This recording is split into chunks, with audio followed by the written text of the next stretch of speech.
ನಮ್ಮ ಒಂದು ಸ್ವರ ಸಮ್ಮಿಲನ ತಂಡದಲ್ಲಿ ಅವರು ಒಂದು ಭಾಗವಾಗಿ ನಮ್ಮ ಜೊತೆಯಲ್ಲಿ ಅವರ ಸಾಮಾಜಿಕ ಕಾರ್ಯಗಳ ನಮ್ಮ ಜೊತೆಯಲ್ಲೂ ಕೂಡ ಕೈ ಜೋಡಿಸ್ತಾ ಯಾವಾಗಲೂ ಭಾಗಿಯಾಗ್ತಾರೆ. ಸೊ ಅವರಿಗೆ ಮತ್ತು ಇಬ್ಬರಿಗೂ ಅವರ ಕುಟುಂಬಕ್ಕೆ ಎಲ್ಲರಿಗೂ ಕೂಡ ಆ ದೇವರು ಆಯುಸ್ಸು ಆರೋಗ್ಯ ಸುಖ ಶಾಂತಿ ನೆಮ್ಮದಿ ಎಲ್ಲವನ್ನು ಕೊಟ್ಟು ಕಾಪಾಡಲಿ ಅಂತ ಈ ಮೂಲಕ ಎಲ್ಲ ಕಲಾವಿದರ ಒಂದು ಜೋರಾದ ಚಪ್ಪಾಳೆಯ ಮುಖಾಂತರ ಅವರಿಗೆ ಧನ್ಯವಾದಗಳನ್ನ ಹೇಳೋದಕ್ಕೆ ಇಷ್ಟಪಡ್ತೇನೆ.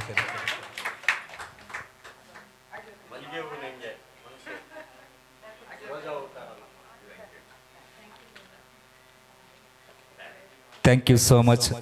ಹೀಗೆ ನಮ್ಮ ಜೊತೆಯಲ್ಲಿ ಭಾಗಿಯಾಗ್ತಾ ಇರಿ ಅಂತ ಹೇಳ್ತಾ ಧನ್ಯವಾದಗಳನ್ನ ಇಬ್ಬರಿಗೂ ಕೂಡ ಹೇಳಲಿಕ್ಕೆ ಇಷ್ಟಪಡ್ತೇನೆ. Thank you so much madam. Thank you for coming.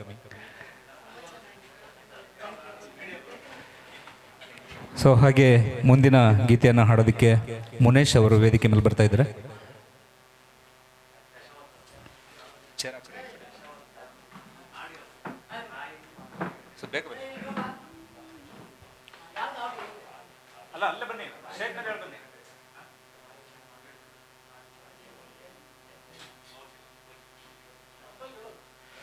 So ನನಗೆ ತೆಲುಗುನಲ್ಲಿ ಹೇಳಕ್ಕೆ ಬರಲ್ಲ ಅಂತ ಅವ್ರಿಗೆ ಗೊತ್ತಾಗ್ಬಿಟ್ಟಿದೆ, ಅದಕ್ಕೆ ಅವ್ರಿಗೂ ನಿಮ್ಗೆ ಹೇಳಕ್ಕೆ ಬರಲ್ಲ ಬಿಡಿ ಅಂತ ಹೇಳ್ತಾ ಇದ್ದಾರೆ.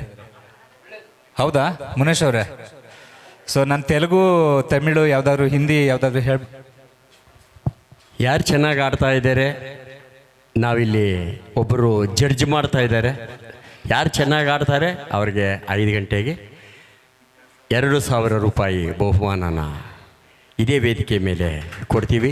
ಭರ್ಜರಿಯಾಗಿ ಸನ್ಮಾನ ಮಾಡಿ 2,000 ರೂಪಾಯಿ ಬಹುಮಾನ ಕೊಡ್ತೀವಿ. ಆದಷ್ಟು ಎಲ್ಲರೂ ಚೆನ್ನಾಗಾಡಿ. ಕೇಳಿಸಿದ್ಯಾ ಎಲ್ರಿಗೂ? ಈಗ ಒಂದು ಸ್ವಲ್ಪ ಹುಮ್ಮಸ್ ಬರ್ತಾ ಇದೆ ಅಂದ್ಕೊಂಡಿದ್ದೀನಿ.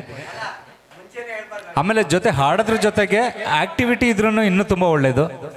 ಸೊ ಎಲ್ಲರಿಗೂ ಶುಭವಾಗಲಿ. 2,000 ರೂಪಾಯಿ ಯಾರು ಗೆಲ್ತೀರ ಅಂತ ನಾನು ಕೂಡ ಕಾದು ನೋಡ್ತಾ ಇರ್ತೀನಿ. ಮುನೇಶ್ ಅವರೇ ಪ್ರಾರಂಭವಾಗಲಿ. ಈಗ ಹುಮ್ಮಸ್ ಈಗಲೇ ತೊಗೊಂಡು ಬರ್ತಾ ಇದ್ದಾರೆ ನಮ್ಮ ಮುನೇಶ್ ಅವರು. ಒಂದು ಜೋರದ ಚಪ್ಪಾಳೆ ಬರಲಿ ಮುನೇಶ್ ಅವ್ರಿಗೆ. ಹೇಳಿದ್ರೆ ಈಗಲೇ ಹೇಳ್ಬೇಕಾ? ನನಗೆ ಈಗ ಜೀವ ತಣ್ಣಗಾಗೋಯ್ತು, ಈಗ ಏನಪ್ಪ ಮಾಡೋದು ಅಂತ. ತೆಲುಗು ಹಾಡು ಇದೇ ಮೊದಲನೇ ಸರಿ ಆಡ್ತಾ ಇದ್ದೀನಿ, ತಪ್ಪುಗಳಿದ್ರೆ ಕ್ಷಮಿಸಿ.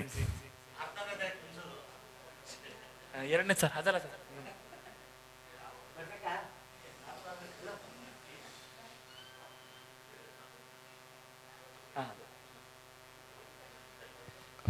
ಹಲೋ